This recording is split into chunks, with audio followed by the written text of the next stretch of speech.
time now for Leo Unleashed, where I drag my backside out of the studio and travel all around the UK to see what life is like in your communities.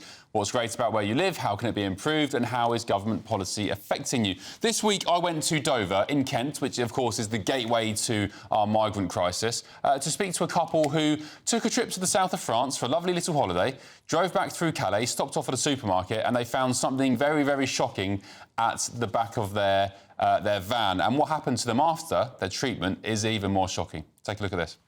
Crisis on Britain's southern border. More than 4,000 illegal migrants have crossed the Channel into England so far this year.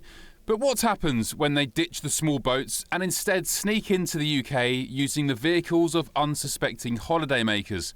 One family from Kent discovered the worst when their car was stopped by Border Force. We went on a 3-night trip in the October half-term to Calais. On our way back from our camping trip, we stopped at City Europe.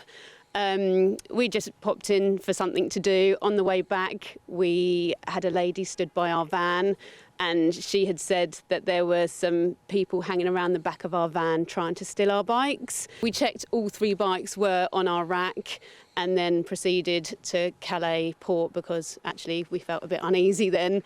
So once at Calais port, we got called into immigration for our van to be checked. Our van's quite big, so we did expect that. But they came round to the side door and checked in the van, under the van, everywhere, and all around the van, and then proceeded to send us off and say that we could go.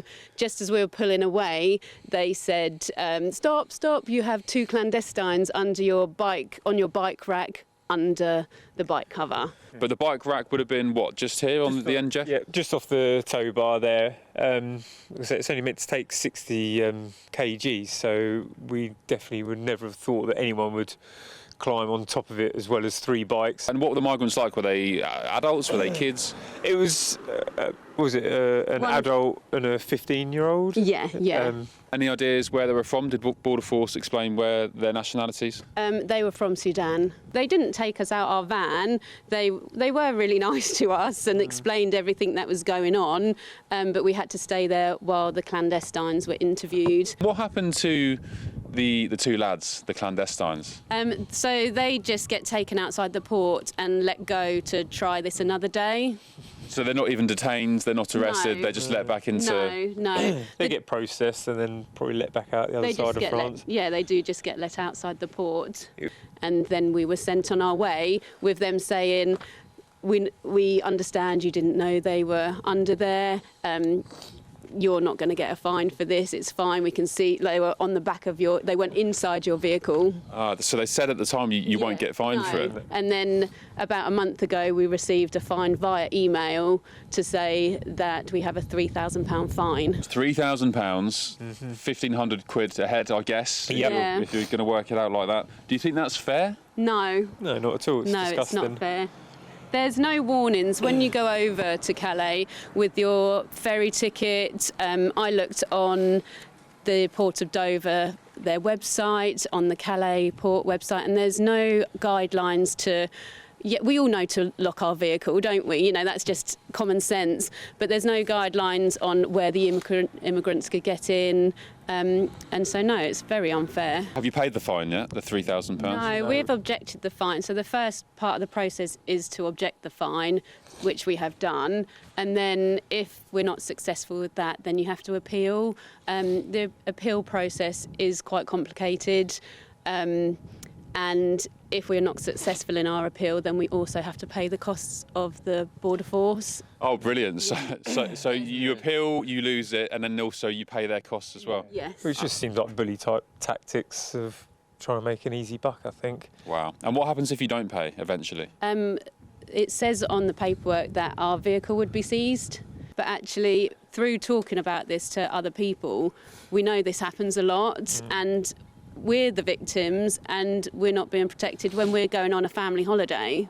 It's almost like you've been burgled and the perpetrators have been allowed to run off back into the community and then you've been fined for the burglary. It is like that. It feels like a massive scam that we've we've been scammed. Lastly, what does your young lad think of it all? Has he told his mates? Is it a bit of fun to him? Is he aware of what happened? At first, actually, when we got back, he was worried. He was like, "Oh, I'm really worried," as in, "I'm worried about them two, that the two men are going to come here." And we're like, "No, you'll be fine, Arlo. Like, they won't come here. They won't get on our van again." And he was really worried. How old is he? He's 7, but he has got over it now. But yeah, it did play on his mind for a little bit. So that was Lisa Russell and Jeff Evans, who were travelling with their young son, Arlo. Before I get the thoughts of my panel, a Home Office spokesperson told GB News, "We're fully committed to stopping people from illegally entering the country and cracking down on people smugglers, which is why the clandestine entrant civil penalty scheme is there to ensure drivers take every reasonable step to deter irregular migration. We understand that recipients of penalties may disagree with the circumstances of the fine. The option to appeal and trigger a review is made clear in supporting documents." Panel, welcome back. There is no guidance on, say, the Ferry website or the Port of Dover website. There is guidance, though, Linda, on the Home Office website. But would you expect people travelling to the south of France with their van to go on the Home Office website to look at all the guidance on there? Talk about passing the buck. That's what's happening here. They are just abdicating responsibility for this problem. What horrified me about that interview, Ben, is this seems to be happening quite a lot. Yeah. I mean, that's thousands and thousands of pounds in fines. It's a lot of money for that family. They're a A hard-working young lot of family. money for a decent family. Then they go through an appeals process. All of that costs money. The courts are already overburdened.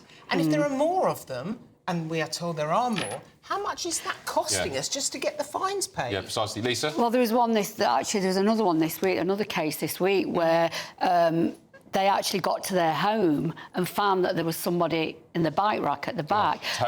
And then they phoned the police.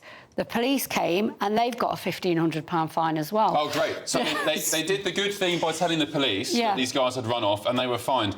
Paul, shouldn't we start fining or docking the pay of, say, Keir Starmer or Yvette Cooper every time they fail to smash the gangs or stick to their policy pledge? I mean, it is entirely unfair, and I think the Home Office there, or the Border Force line around doing a review, I think is absolutely right. And I would advise this couple to get in touch with their MP, who could then take it up and actually stop it from going any further, because there's no way they should be fined £3,000.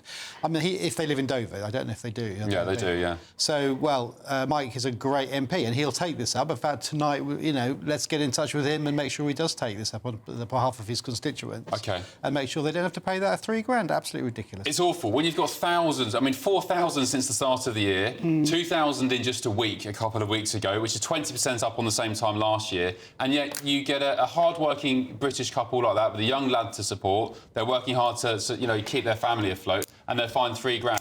I'm going to WhatsApp him. Anyway.